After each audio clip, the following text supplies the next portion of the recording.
प्रज्ञान YouTube channel में जुड़े हुए सभी सत्संगी जनों एवं प्रबुद्ध श्रोताओं का स्वागत है।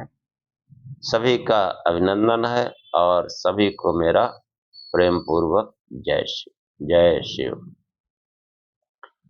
पिछले आख्यानों में प्रधान आदि अतीन्द्रिय पदार्थों को जानने के लिए उपयोगी अनुमान प्रमाण के आवश्यक अंग व्याप्ति का निरूपण करके और आगे प्रसंगवश शब्द प्रमाण की स्पष्टता और दृढ़ता को बताते हुए महर्षि कपिल ने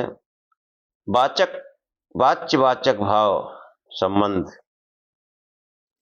को समझाने का प्रयत्न किया।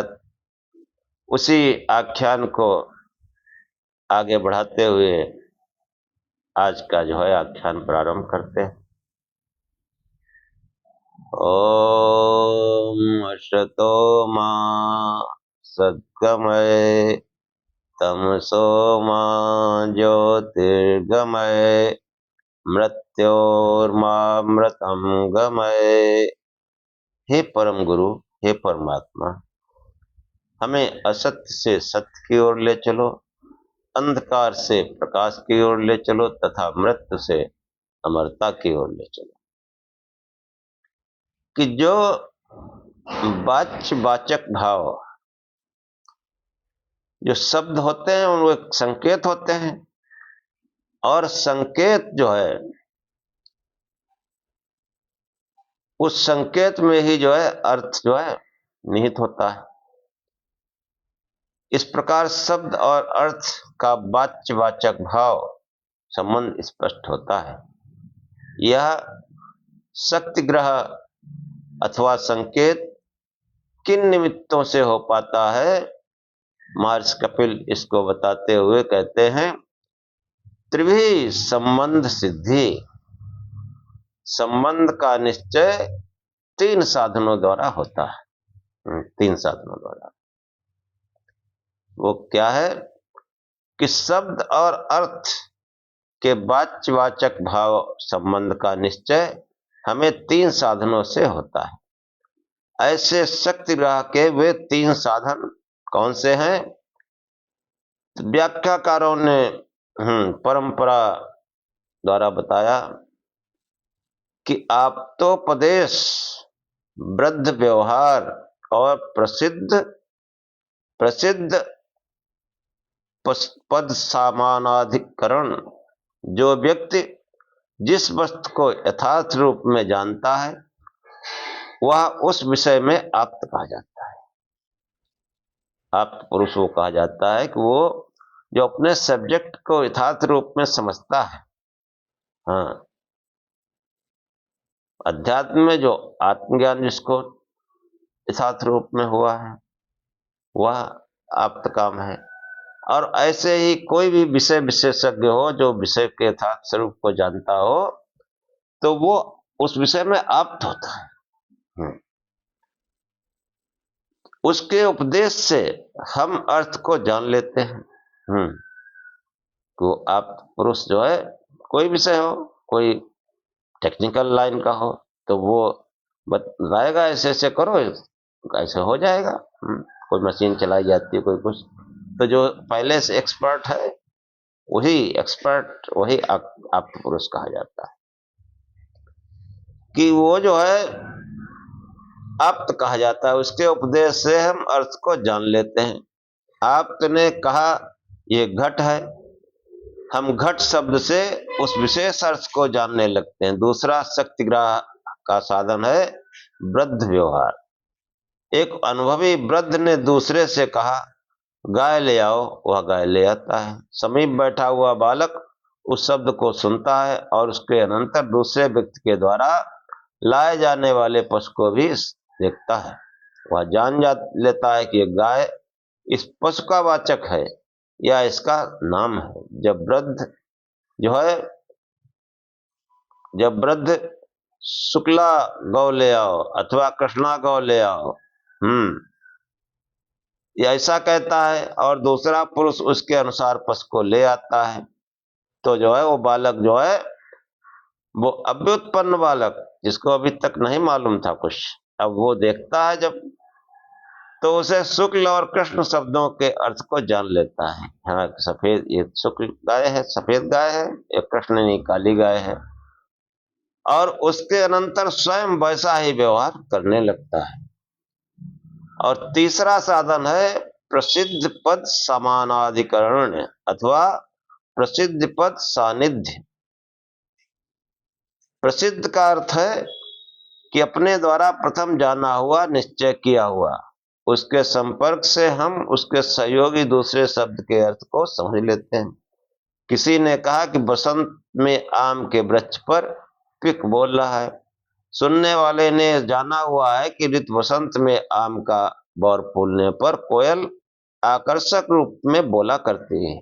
वह उपर्युक्त वाक्य में पिक शब्द का अर्थ कोयल समझ लेता है।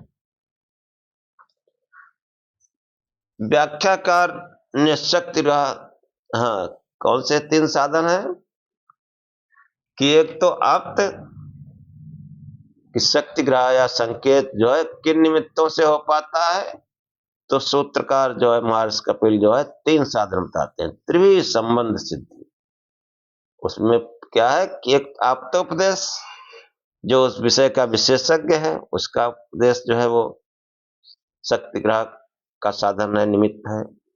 और दूसरा वृद्ध व्यवहार, जो बुजुर्ग लोग हैं उनके व्यवहार से जो बच्चे जो बोध है वो जान जाते हैं, बहुत चीजें सीख जाते हैं। और तीसरा है प्रसिद्ध समानाधिक, कि जो है जैसे कोयल का उदाहरण दिया गया कि जो है कोयल शब्द जो है वो ऐसे बोलता है, जान जाता है पिक है ये, ऐसे बोलता है। और व्याख्याकारों ने शक्ति ग्रह के अन्य साधनों का भी वर्णन किया है। उनका संग्रह एक पद्य परंपरागत प्रसिद्ध है। क्या है वो पद्य?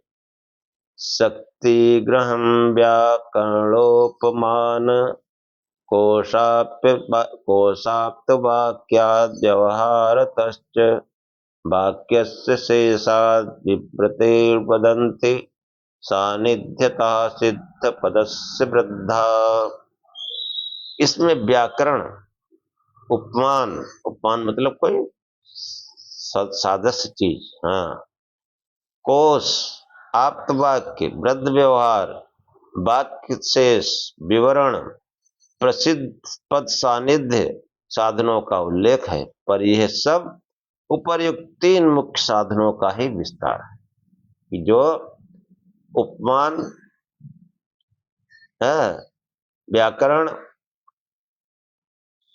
कोश है, वाक्य शेष यानी व्याख्या, ये सब उन्हीं तीनों का जो है मूल 3 वही है, आप्तोपदेश, वृद्ध व्यवहार और प्रसिद्ध पद सानिध्य। यही 3 साधन जो है, जो मतलब जो है उन संकेतों का हमको अर्थ, उनकी शक्ति को समझाते हैं। विधि वाक्य, सिद्धार्थ वाक्य दोनों अर्थ के बोधक हैं। विधि वाक्य, सिद्धार्थ वाक्य दोनों अर्थ के बोधक हैं। महर्षि कपिल कहते हैं न कार्य नियम उभयथार्थ दर्शनात्, क्रिया विधि वाक्य में उक्त शब्दार्थ संबंध है, अन्यत्र नहीं। कि सब जगह वो नहीं है, ऐसा नियम नहीं। दोनों विधि वाक्य और सिद्धार्थ वाक्य में देखे जाने से इसको ऐसे समझे कि केवल क्रियाबोधक वाक्य में वाच्यवाचक भाव संबंध रहता है, ऐसा नियम नहीं है, क्योंकि दोनों प्रकार के वाक्यों में समान रूप से अर्थबोधकता शक्ति देखी जाती है। अहरह साध्यामुपासित अग्निहोत्रम जुहुयात इत्यादि विधि वाक्यों में जैसे संध्या उपासना और अग्निहोत्र होम का बोध होता है, इसी प्रकार हरिर्देवादिदेव जगदीपति ईश्वर पुत्र पुत्रस्ते जातः इत्यादि वाक्यों में विधि न होने पर भी अर्थबोध होता है।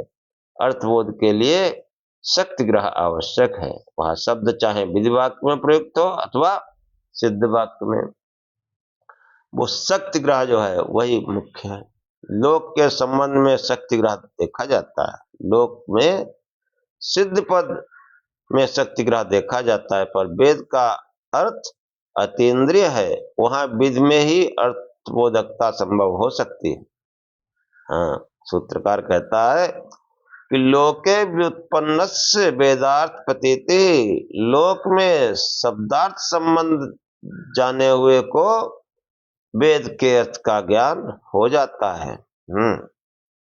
कि शब्दार्थ संबंध को जानना आवश्यक है। शब्दार्थ संबंध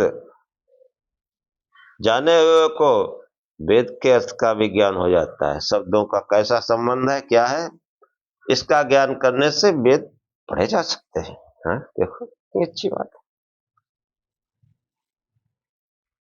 कि वेद पढ़ना कोई जितना जैसा दुरूह बना रखा है धर्माचार्यों ने, वैसा नहीं है। उनको पढ़ा जा सकता है। जो पढ़ा लिखा आदमी है, जो शब्दार्थ को समझता है, उनके संबंध को जानता है। हाँ, लौकिक उसमें लोक में लोके व्युत्पन्न से, लोक में शब्दार्थ संबंध जाने हुए को वेदार्थ प्रतीति, वेद के अर्थ का ज्ञान हो जाता है। लोक में व्युत्पन्न पुरुष को वेदार्थ की प्रतीति हो जाती है। जो व्यक्ति लोक में शब्द शक्ति का ज्ञान प्राप्त कर लेते हैं, वे वेदार्थ के ज्ञान को में भी सुविधा से प्रवृत्त हो सकते हैं। ऐसा नहीं है कि लोक में शब्द शक्ति भिन्न हो और वेद में भिन्न। हाँ, शब्द तो उसमें भी है, शब्द लोक में भी हम लोग पढ़ते हैं। ऐसा कुछ थोड़ा है कि नहीं समझ सकते, बिल्कुल समझ सकते हैं। ये लौकिकार्थ एव वैदिक शब्दा, ऐसी कहावत है। लोक से वेद में जो विशेषता है, आगे उसको जानने का यत्न करना चाहिए। हाँ, जो मतलब जो है, जो वेद में विशेषता है, पहले तो शब्द और अर्थ का ज्ञान करो, फिर उसमें जो विशेषता है उसको आगे फिर जानने का यत्न करो। पहले शब्दार्थ तो समझो, फिर जो उसकी विशेषता है वो भी समझ में आएगी। तात्पर्य यह है कि शब्द शक्ति का प्रकार उभयत्र एक ही है। कि जो शब्द शक्ति है, शब्द से जिस भाव का अनुभव होता है, जिस अर्थ का अनुभव होता है, वो चाहे लोक व्यवहार में हो, लोक व्यवहार में या शिक्षा में हो, चाहे वेदों में हो, वो शक्ति संग्रह एक जैसा ही होता है। और जो वेद में जो विशेषता है, उसको फिर पहले शब्द शक्ति को जानो, फिर आगे उसकी विशेषता को जानो। वेदों में जो अर्थ की विशेषता है वो भी समझ में आएगी। हाँ, वेदार्थ के अतीन्द्रिय होने के आधार पर जिज्ञासु शंका करता है कि जो है न त्रिभी पौरुषेयत्वात् एदस्य तदर्थस्यात् इंद्रियत्वात्, कि वेद के अपौरुषेय होने से और उसके अर्थ भी अतीन्द्रिय होने से तीन के द्वारा शब्दार्थ संबंध का ग्रहण नहीं। ऐसी जो है जिज्ञासु या शिष्य जो है शंका करता है कि जो लोक ज्ञान है वो इन इंद्रियों से जाना जाता है, और वेदार्थ के अतीन्द्रिय होने पर जो है, हाँ, अपौरुषेय होने पर वो शिष्य शंका करता है कि वेद के अपौरुषेय होने से और उसके अर्थ के भी अतीन्द्रिय होने से तीन के द्वारा शब्दार्थ संबंध का ग्रहण करना नहीं है। वेद के अपौरुषेय होने के कारण तथा वेदार्थ के अतीन्द्रिय होने के कारण उन तीन साधनों में वेद में शक्ति संग्रह नहीं है। जब शक्त संग्रह न होगा तब वेदार्थ का ज्ञान कैसे हो सकता है? शक्त संग्रह के 3 साधन है, वही आप्तोपदेश, वृद्ध व्यवहार और प्रसिद्ध पद सानिध्य बताए गए हैं। अब वेद अपौरुषेय होने के कारण आप्तोपदिष्टता संभव नहीं हो सकती। हाँ, वेद प्रतिपाद्य अर्थ के अतीन्द्रिय होने के कारण वृद्ध व्यवहार आदि की वहां संभावना नहीं। ऐसी स्थिति में वेद शब्द में शक्त संग्रह न होने से वेदार्थ का ज्ञान असंभव है। ऐसा जो है उन्होंने शिष्य ने शंका किया, प्रश्न किया। हाँ, बहुत बहुत सूक्ष्म और गहरे प्रश्न है। हाँ, कि जो है इस शंका समाधान करते हुए महर्षि कपिल कहते हैं, न यज्ञादे स्वरूपतो धर्मत्वम वैशिष्ट्यात्। यह आशंका ठीक नहीं कि जो है वेद जो है अपौरुषेय और अतीन्द्रिय होने से उसको जो है लौकिक उससे नहीं देखा जा सकता। जो त्रिविध साधन बताए गए उनसे उसको नहीं जाना जा सकता। तो महर्षि कपिल कहते हैं ऐसा जो है शंका करना ठीक नहीं है। न मतलब ये शंका ठीक नहीं है। यज्ञादे, यज्ञ आदि का स्वरूप तो स्वरूप से धर्म होना माना जाता है, विशेष स्वर्ग आदि फलों का साधन होने से। कि विशेष मतलब जो स्वर्ग वगैरह उसकी हम लोग कल्पना ही करते हैं, लेकिन यज्ञ आदि जो है यज्ञ आदि के धर्म के द्वारा उसका जो है स्वर्ग आदि फलों का साधन होना माना जाता है। कि न यज्ञादे स्वरूप तो धर्मोत्तम वैशिष्ट्यात्। हाँ, कि महर्षि कपिल कहते हैं उक्त शंका ठीक नहीं, क्योंकि स्वरूप से यज्ञ आदि को वेद विहित माना जाता है। वेद का अर्थ यज्ञादि है और यज्ञ विविध सामग्री आदि से युक्त क्रिया अनुष्ठान का नाम है। वह सब दधि घृत साकल्य समित यानी समझा और सामग्री और क्रियात्मक अनुष्ठान अतीन्द्रिय नहीं है। ऐसा अनुष्ठान स्वर्ग आदि विशिष्ट फलों का साधन है। इसलिए यदि वेद का अर्थ यज्ञ आदि ही विपरीत है तब वह इंद्रिय ग्राह्य ही है। हाँ, वेदार्थ जो है वेदार्थ को अतीन्द्रिय कहना असंगत है। जो विशेष ज्ञान है वो आगे की बात है। वेद जो है वो इन्हीं इंद्रियों से वेद के अर्थ को जाना जा सकता है। वो अतीन्द्रिय कहना उनको असंगत है। पूर्व पक्ष सूत्र के उत्तर अर्धभाग का ये समाधान किया जाता है कि वेद का तात्पर्य यज्ञ आग में समझकर ये समाधान है, तब इंद्रिय ग्राह्य अर्थ का वेद प्रतिपादन करता है। तब लोक के समान वेद में भी शक्ति ग्रह संभव होगा। और कुछ विद्वान जो है अनिरुद्ध महादेव, हाँ ये भी विद्वान हुए हैं, इस सूत्र को पूर्व पक्ष का समझकर अर्थ किया है। यदि अज्ञात स्वरूप से धर्म नहीं होते, प्रत्युत वे किसी विशिष्टता के साथ धर्म का स्वरूप ग्रहण करते हैं, वह विशिष्टता देश काल और पात्र की अपेक्षा से समझी जाती है। किसी विशिष्ट देश विशिष्ट काल में विशिष्ट पात्र के द्वारा अनुष्ठित यज्ञ याग धर्म का रूप ग्रहण करते हैं। अन्यथा अदेश काल में अनुचित देश काल में महापातकियों के द्वारा अनुष्ठान यज्ञ भी धर्म माने जाने चाहिए। हाँ, वो जो है नहीं माने जाते हैं। जो है वो विशिष्ट देश काल और पात्र, हाँ उनमें जो है वो माने जाते हैं। वो जो है यज्ञ के स्वरूप धर्म का स्वरूप माने जाते हैं। और किसी अदेश काल में अनुचित देश काल में महापातकियों द्वारा कोई दुष्ट व्यक्ति वो करे तो धर्म कार्य नहीं माना जाएगा। और इसलिए लोक के समान वेद में शक्त संग्रह संभव नहीं है। इन व्याख्याकारों की दृष्टि से 41वें सूत्र में मतलब पिछले सूत्र में उत्तरार्ध के प्रतिपादित वेदांत की अतीन्द्रियता को सूत्रकार ने सूत्र से पुष्ट किया है और दोनों का समाधान आगे के सूत्र में है कि वेदार्थ की अतीन्द्रियता का समाधान करके वेद को अपौरुषीय होने में से उसमें आप्तोपदेश का अभाव का समाधान करता है। कि आप्तोपदेश जब वो वेद अपौरुषीय है तो फिर आप्तोपदेश शब्द वो कैसे होगा साधन। तो जो आगे का सूत्र है उसमें शंका का समाधान किया गया है कि निज शक्ति व्युत्पत्त्या व्यवच्छिद्यते।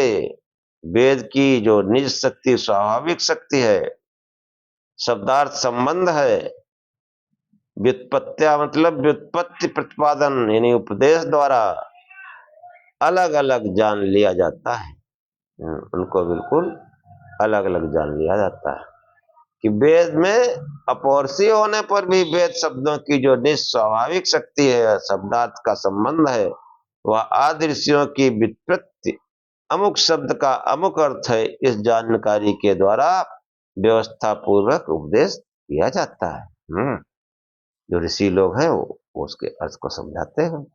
अभिप्राय है कि वेद शब्दों के अर्थ बोधन शक्ति स्वाभाविक है। आदि सर्ग में आदि ऋषि अचिंत्य शक्ति भगवान की प्रेरणा और अपनी प्रतिभा से शब्दार्थ संबंध का बोध होने पर अर्थात जान लेने पर कि अमुक शब्द अमुक अर्थ का बोधक है, उसी रूप में व्यवस्था के साथ उसका उपदेश करते हैं। जिस प्रकार उन्हें शब्दोच्चारण की प्रेरणा प्राप्त होती है, उसी प्रकार शब्दार्थ संबंध भी उनको प्रेरणा ईश्वर से प्राप्त होती है। उसके अनुसार वे शब्दार्थ का उपदेश करते हैं। इतने अंश को लेकर वेद शब्दों में भी आप्तोपदेश, वृद्ध व्यवहार और प्रसिद्ध पद सानिध्य रूप 3 अर्थबोधन साधनों की संभावना स्पष्ट हो जाती है।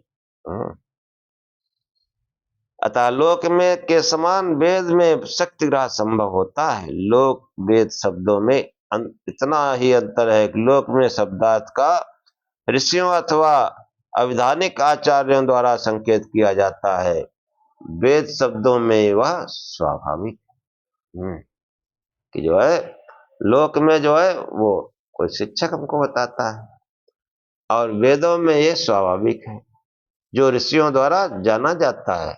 आगे उपदेश में कोई अंतर नहीं है। अनेकानेक शब्द तथा धातु लोक में वेद के से लिए गए हैं। जो वेद में जो अनेकानेक शब्द धातु ये सब पढ़ते हैं ना, ये शब्द भी मूल वेद से ही लिए गए हैं। कोई तटस्थ रह जाते हैं, कोई जो है तदवस्थ रह जाते हैं और किन्हीं में परिवर्तन हो जाते हैं। कोई कोई शब्द थोड़ा आदमी सुविधा अनुसार परिवर्तित कर लेता है, कोई जैसे हैं वैसे के वैसे ही रहते हैं। पर लोक और वेद में शब्दों के प्रयोग में समानता में कोई अंतर नहीं है। शब्दों का प्रयोग वही है, उसमें कोई अंतर नहीं आता। थोड़ा सा आदमी उसको तोड़ मरोड़ लेता है, परिवर्तन कर लेता है। यह वैदिकास्त एव लौकिक इत्यादि कथन से ऐसे ही आधारों पर अवलंबित है कि शब्द का प्रयोग विषय अति महान है। इस विषय में कोई निर्णय अनायास नहीं किए जा सकते। अति प्राचीन काल से ये विषय विद्वानों में मतभेद का क्षेत्र है। मतभेद कि यज्ञ आदि क्रियात्मक होने से अतीन्द्रिय नहीं है। यज्ञ आदि तो देखे जाते हैं, अतीन्द्रिय तो है नहीं। उनमें शक्ति ग्रह संभव है, परंतु जो वेदार्थ अतीन्द्रिय है, देवता यज्ञ के फल आदि उनके वाचक वैदिक पदों में शक्ति ग्रह कैसे संभव होगा।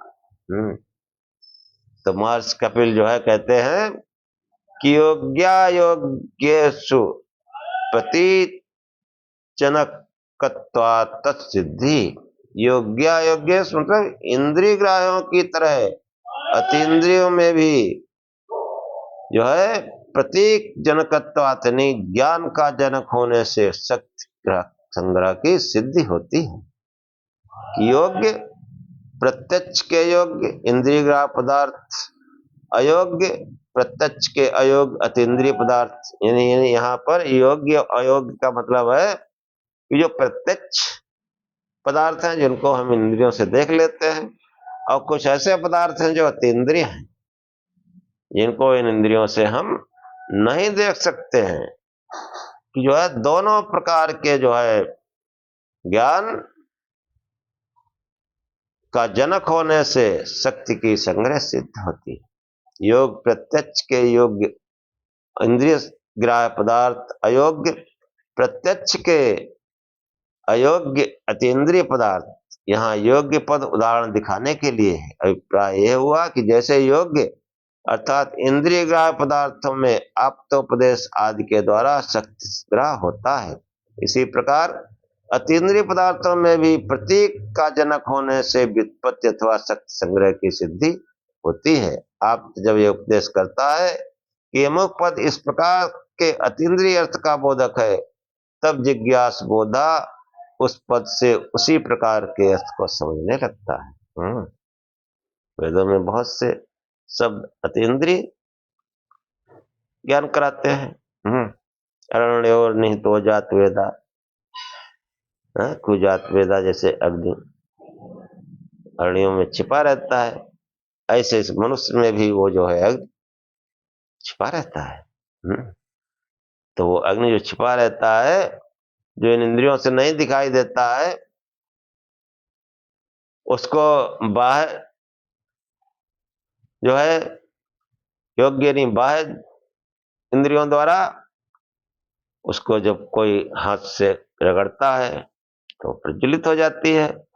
और जो अतीन्द्रिय अग्नि है वो ध्यान आदि के द्वारा होती है, उनको बाह्य इंद्रियों द्वारा ग्रहण नहीं किया जा सकता है, लेकिन दोनों से अर्थ शक्ति ग्रह की सिद्धि होती है।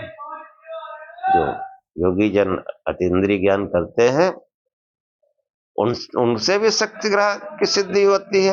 आप पुरुष जब ये उपदेश करता है कि अमुक पद इस प्रकार से अतीन्द्रिय अर्थ का बोधक है, तब जिज्ञास बोधा उस पद को उसी प्रकार के अर्थ को समझने लगता है। इस प्रकार पद अतीन्द्रिय अर्थ का बोधन कराने में समर्थ होता है। यही शक्ति ग्रह का स्वरूप है। फलता इंद्रिय ग्राह्य पदार्थों के समान अतीन्द्रिय अर्थों का बोध कराने के कारण वेद के पदों में शक्ति संग्रह निश्चय होता है। वेद के पदों में शक्ति संग्रह पावर जनरेट होती है वेदों का पढ़ने से, अध्ययन करने से शक्ति संग्रह होता है। ये जो है सर्ग के आदि में वेद का उपदेश आदि ऋषियों के मस्तिष्क में परमेश्वर द्वारा प्रतिभात किया जाता है। यह वह उपदेष्टा सर्वज्ञ सर्वशक्तिमान अजर अमर अभय नित्य पवित्र है, वह परम आप्त है। उसके ज्ञान और अर्थबोधन में संदेह का अवकाश नहीं। ऋषियों के द्वारा वह परंपरा आगे प्रचलित रहती है। उसके ज्ञान में जब कोई आत्मज्ञान करता है तो उसको बिल्कुल निसंदेह, संदेह रहित, शंका रहित, बिल्कुल स्पष्ट और बिल्कुल अटल ज्ञान होता है। जब कोई समाधि के द्वारा उस ब्रह्म का साक्षात्कार करता है तब उसके ज्ञान में संदेह का कोई अवकाश नहीं रहता। महर्षि महान ऋषि आचार्य शंकर जगत गुरु कहते हैं विवेक चूड़ामणि में कि देखो स्पष्ट ज्ञान वो निर्विकल्प होता है। कि निर्विकल्पकम समाधिना स्फुटम ब्रह्म तत्त्वम अवगम्यते ध्रुवम नान्यथा चलतया मनोगते प्रत्यांतर विमिश्रितम भवेत। कि निर्विकल्पकम समाधिना स्फुटम ब्रह्म तत्त्वम अवगम्यते ध्रुवम। कि जो निर्विकल्पक समाधि जो ऋषियों ने प्राप्त की, जैसा इस सूत्र में वर्णन आया ऋषियों का, संदेह रहित ज्ञान, आशंका रहित ज्ञान, और जो परमात्मा है उसके ज्ञान से उसका ज्ञान जो है वो निर्विकल्प में होता है। निर्विकल्पक समाधिना स्फुटम, स्फुटम मतलब बिल्कुल स्पष्ट, ब्रह्म तत्व अवगम्यते ध्रुवम, उस निर्विकल्पक समाधि से स्पष्ट ब्रह्म तत्व का बोध होता है। ब्रह्म तत्व अवगम्यते ध्रुवम, बिल्कुल अटल न हिलने वाला ज्ञान होता है। निर्विकल्पकम समाधिना स्फुटम ब्रह्म तत्व अवगम्यते ध्रुवम नान्यथा चलतया मनोगतेन। और जो उससे नीचे के जो हैं, नीचे के ज्ञानी, थोड़ा बहुत भजन किया, ध्यान किया या थोड़ा बहुत मनन चिंता नहीं, उनके जो है वो बुद्धि में भेद होता है, इसीलिए वो मतलब जो है आपस में बहस होती, तर्क होती है, क्योंकि ज्ञान स्पष्ट ज्ञान है नहीं। जिसको स्पष्ट ज्ञान है उसके सामने कोई तर्क भी नहीं कर सकता, वो ऐसा बताएगा कि बस आपको तुरंत एक्सेप्ट हो जाएगा, तुरंत, चाहे कितना भी आप बौद्धिक हो गए। तो निर्विकल्पकम समाधिना स्फुटम ब्रह्म तत्व अवगम्यते ध्रुवम नान्यथा चलतया मनोगति, कि जो है अन्यथा जिनको निर्विकल्पक समाज का ज्ञान नहीं है, तो मन के चलायमान होने से प्रत्यांतरम, बुद्धि में भेद होने से विमिश्रितम भवेत, वो ज्ञान, वो ब्रह्म ज्ञान मिश्रित रहता है, कहीं स्पष्ट होता है कहीं अस्पष्ट होता है, उसमें फिर वो स्पष्टता नहीं रहती, वो उसमें कहीं न कहीं अर्थबोधन में संदेह बना रहता है। लेकिन जो उस परम ब्रह्म का साक्षात्कार कर लेते हैं उनमें फिर इस संदेह का कोई अवकाश नहीं रहता है, और ऋषियों की ये परंपरा आगे प्रचलित रहती है।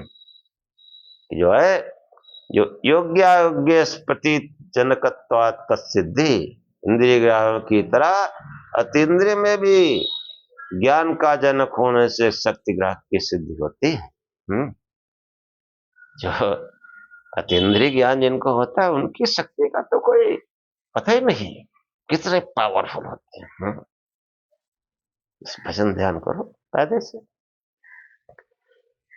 कि शब्दार्थ संबंध वेद में स्वाभाविक है, ये निश्चय करके शब्द समूह वेद है, इस आधार पर शब्दात्मक अर्थात धन रूप वेद के अनित्यत्व का प्रतिपादन करता है। ये जो है वेद के अनित्यत्व का प्रतिपादन करता है। हाँ, कि न नित्यत्व वेदा नाम कार्यत्व सुते, कि ध्वनि रूप वेदों का नित्य होना संभव नहीं है।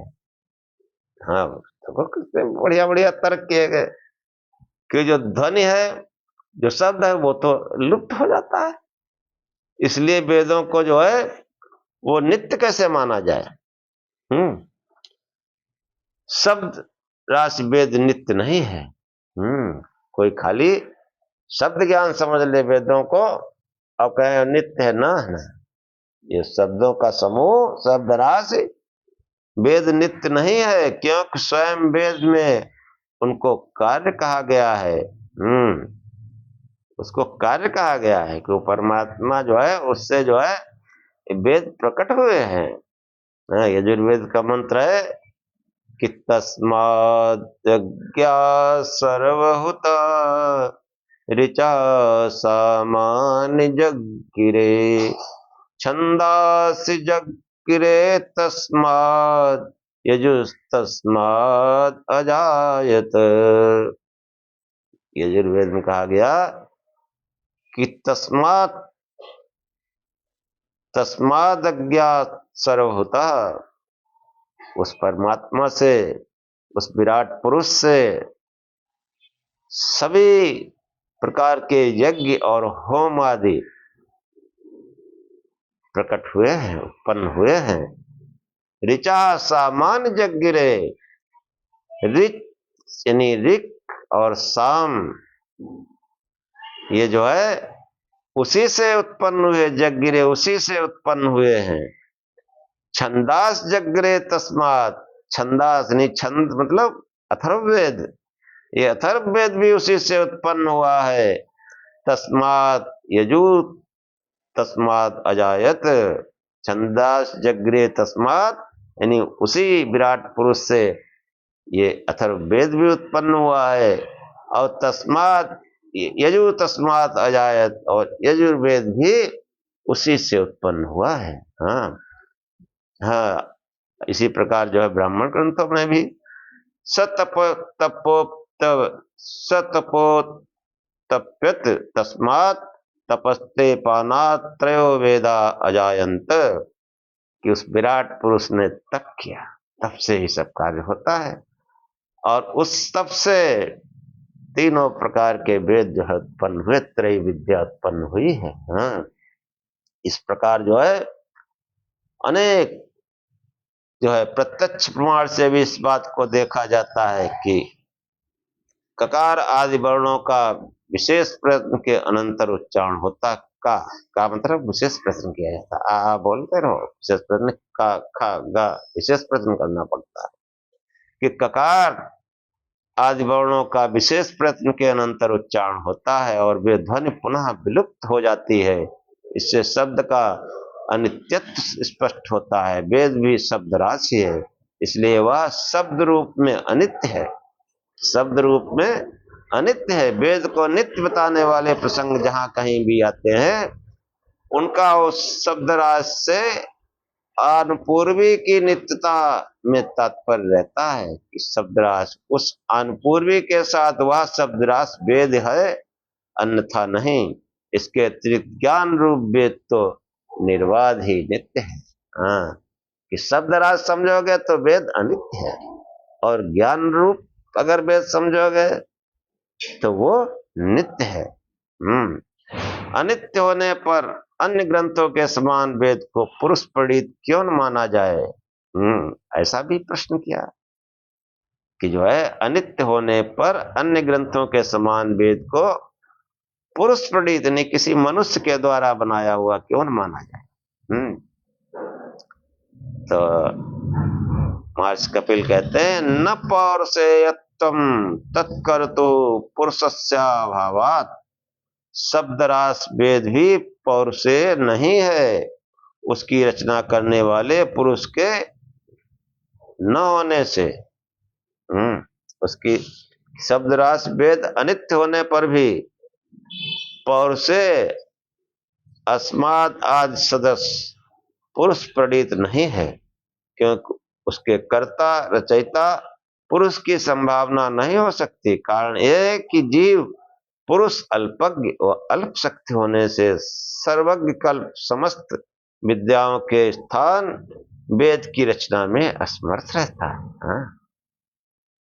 तो विद्या कहां से लाएगा जो वेद रचना कर देगा? अरे पहले वेदों से ही लोग पढ़ते लिखते, फिर कोई रचना कर सकते हैं।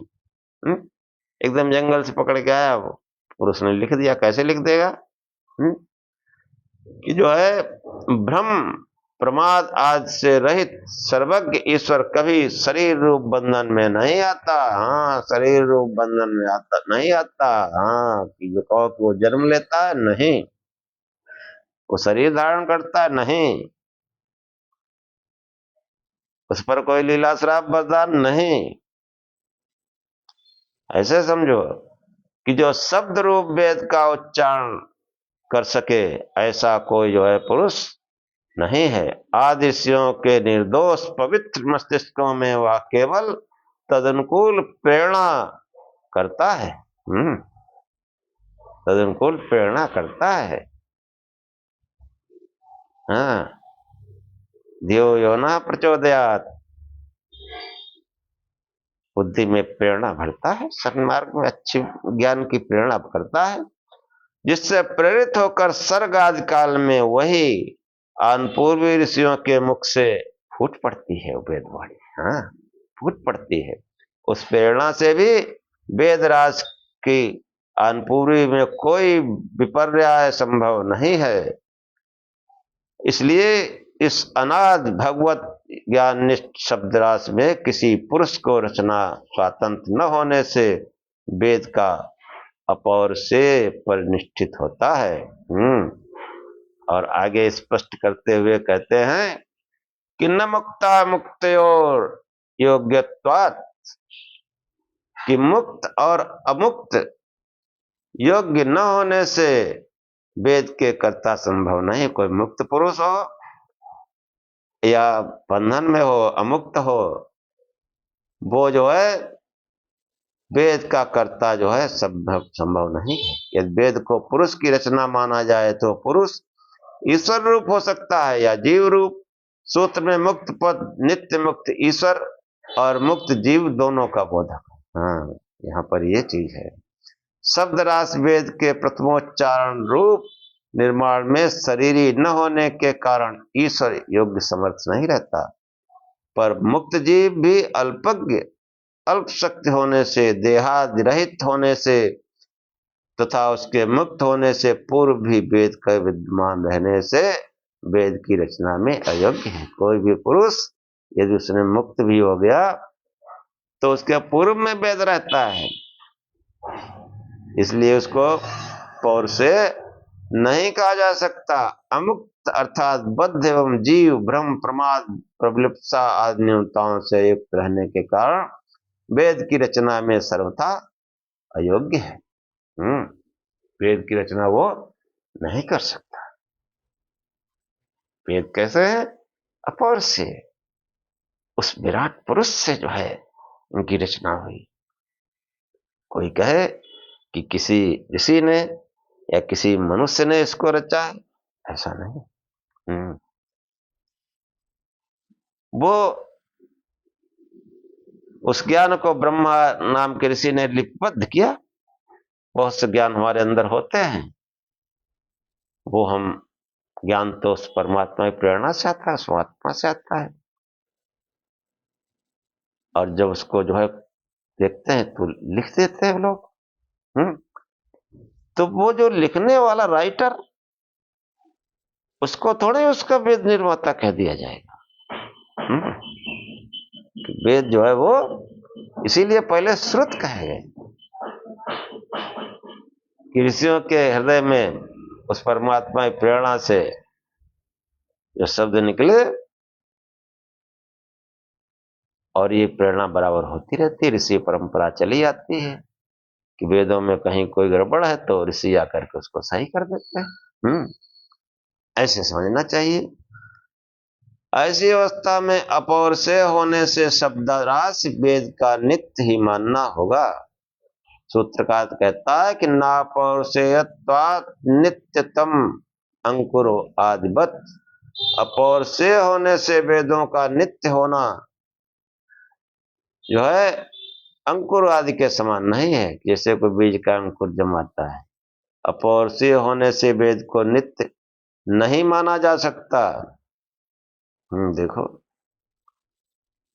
फिर शंका आई कि अपौर से होने से वेद को नित्य नहीं माना जा सकता है। जिस प्रकार किसी पुरुष के द्वारा रचना किया हुआ अंकुर नित्य नहीं होता, इसी प्रकार अपौर से वेद भी नित्य नहीं है। ये ध्यान रखना चाहिए कि ध्वनित रूप शब्द वेद को यहाँ अनित्य प्रतिपादन किया गया। जो शब्द समूह है वेदों का वो नित्य नहीं है, ये समझना चाहिए। आदि ऋषियों के मुख से जो शब्द राशि उच्चारित होती है वह धन रूप में अनित्य है, पर उसके अपौर से की स्थिति जो है इसी रूप में है कि वह ऋषि की अपनी इच्छा से नहीं होती है, प्रत्युत अन्य ईश्वर की प्रेरणा से होती है। समझो क्यों नित्य? इसलिए है कि वो उसके ऋषि की स्वयं की शब्द रचना नहीं होती, वो जो है उस ईश्वर की प्रेरणा से वो निकलता है। वो ज्ञान प्रवाह, आत्मज्ञानी के अंदर ज्ञान प्रवाह, ज्ञान उमड़ता है अंदर से, उसको वो कहता है, जन समूह में बताता है। इसलिए वेदों को जो है अपौर से ही माना जाएगा। जो प्रेरिता है वह उच्चारण नहीं कर सकता, जो अंदर प्रेरिता उच्चारण नहीं कर सकता, उच्चारण तो ये देह से ही होगा, मनुष्य ही करेगा। और जो वास्तविक ज्ञान है वो अंतर में है, मन में है, और मन के पहले आत्मा में है। तो जो है ये प्रेरिता उच्चारण नहीं कर सकता, इसी रूप में उसका अपौर से सुरक्षित रहता है, जो शब्द के अनित्यत्व की बाधा नहीं होती। ये कहा जा चुका है कि शब्द रूप वेद की नित्यता अनपूर्वी पर आधारित है, ध्वनि पर नहीं। सूत्र का अभिप्राय अपौर से नित्यत्व का व्यापक नहीं है, अंकुर में व्यभिचारी है। अपौर से भी अंकुर नित्य नहीं होता। यदि अंकुर आदि में घटादि के समान पुरुष कृतत्व का अनुमान कर लिया जाए तो तेषाम तद्योगे दृष्ट बाधादि प्रसक्ति, उन अंकुर आदि का भी पौरुषेय के साथ संबंध होने पर दृष्ट की बाधा और अदृष्ट की कल्पना प्राप्त होगी। हाँ, अंकुर आदि का पौरुषेयत्व अर्थात पुरुष कृतत्व से संबंध मानने पर दृष्ट की बाधा प्रसक्त हो जाएगी। तृण लता वनस्पति आदि के अंकुर स्वतः उत्पन्न देखे जाते हैं, वहां पर उनका कोई कर्ता दृष्टिगोचर नहीं होता है, तो खाली हम डाल देते हैं बीज, भूमि में पानी लगा देते हैं, और कैसे वो अंदर से जो है बाहर आता है, इसमें किसी का क्या रोल है? कोई किसान थोड़ा ही कर सकता है। वो अंदर तो वो अंदर प्रेरणा जो है उससे होता है कि जो है जब बीज का अंकुर होता है वहां पर कोई कर्ता दृष्टिगोचर नहीं होता, न होने पर भी वहां कोई पुरुष कर्ता माना जाए तो स्पष्ट ही प्रत्यक्ष की बाधा होगी। और सूत्र में आदि पद से बोधित एक अदृष्ट अर्थ की कल्पना, जो अर्थ नहीं देखा जा रहा, उसकी कल्पना करनी पड़ेगी। अभिप्राय यह कि अंकुर आदि में पुरुष कर्ता मानने पर दृष्ट की बाधा और अदृष्ट की कल्पना दोनों दोष उपस्थित होते हैं। अतः अपौर से अंकुर आदि में नित्यत्व का व्यभिचारी है। कि जो है अपौर से अंकुर, अंकुर जो है वो उसको कोई पुरुष नहीं अंकुर कर सकता है, वो स्वतः ही होता है। इसी प्रकार ये जो वेद जो है वो वाणी आदि साधन द्वारा प्रकट किए जाते हैं, वो किसी पुरुष के द्वारा जो है वो कृत नहीं है। वो अंतर की प्रेरणा से वो शब्द आते हैं, जब शब्द स्फुटित होते हैं तो अनित्य है, और अंदर में जो है वो अंदर वो निराकार रूप में रहता है, अनित्य नित्य रूप में रहता है। इसी लोग उसको जो है उजागर कर देते हैं। उनके निर्मल चित्त में उसी प्रेरणाएं आती रहती हैं। इसलिए वेदों को अपौर से ही कहा जाता है, अपौर से ही है। और मैं समझता हूँ आज आख्यान यहीं समाप्त किया जाए, शेष अगले आख्यान में बताएंगे।